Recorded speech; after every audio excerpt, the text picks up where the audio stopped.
Perkenalkan, nama saya Amelia Priyanka, saya dari kelas 1H, NPM saya adalah 123020258. Akan menjelaskan figur 3.2. Yang pertama adalah organization, ini merujuk pada entitas yang diciptakan oleh individu atau kelompok agar mencapai tujuan tertentu melalui sebuah kerjasama.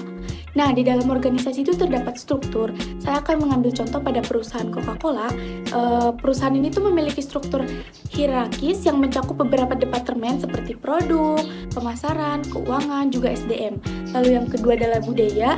Budaya perusahaan ini tuh memiliki budaya organisasi yang berfokus pada inovatif, keberlanjutan, juga tanggung jawab. Lalu yang ketiga adalah tujuan. Perusahaan itu berfokus pada produksi, terus penjualan minuman ringan di seluruh dunia.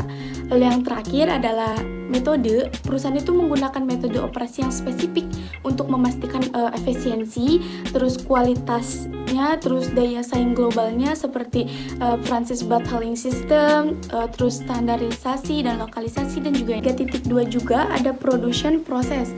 Nah, ini tuh serangkaian tahapan yang digunakan untuk mengubah bahan baku menjadi produk jadi.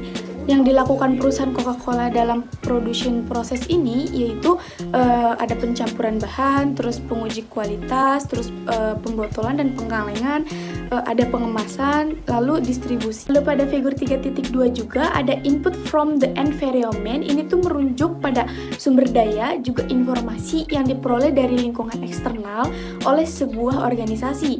Hal ini tuh mencakup bahan baku. Nah, perusahaan Coca-Cola ini membutuhkan bahan baku seperti air, gula, terus konsentrat minuman yang diperoleh dari berbagai pemasok di seluruh dunia. Lalu ada teknologi produk. Coca-Cola ini tuh menggunakan teknologi canggih untuk memproduksi pengemasan. Lalu ada tenaga kerja. Nah, perusahaan ini tuh merekrut tenaga kerjanya itu dari lingkungan eksternal yang memiliki keahlian dan kualifikasi yang dibutuhkan kayak produksi. Lalu ada informasi pasar. Nah, perusahaan itu mengumpulkan informasi tentang konsumen, tren pasar, dan perilaku pesaing untuk pengembangan produk mereka. Lalu ada kebijakan dan regulasi. Nah, perusahaan ini tuh mematuhi berbagai peraturan terkait produknya, distribusinya, juga pemasarannya. Minuman ini tuh bervariasi di setiap negara. Nah, terus ada modal. Perusahaan ini tuh mengakses modal dan pasar keuangan dan interior eksternal untuk mendanai ekspansi, terus inovasi, dan juga yang lain. Lalu ada informasi pasar. Nah, perusahaan ini tuh mengumpulkan informasi tentang konsumen, terus tren pasar, juga perilaku pesaing untuk mengembangkan produk mereka. Dalam figur 3.2 juga ada output to the environment. Ini tuh di segala bentuk hasil atau dampak yang lebih dihasilkan organisasi atau perusahaan terhadap lingkungan eksternal. Hal ini tuh mencakup kayak produk.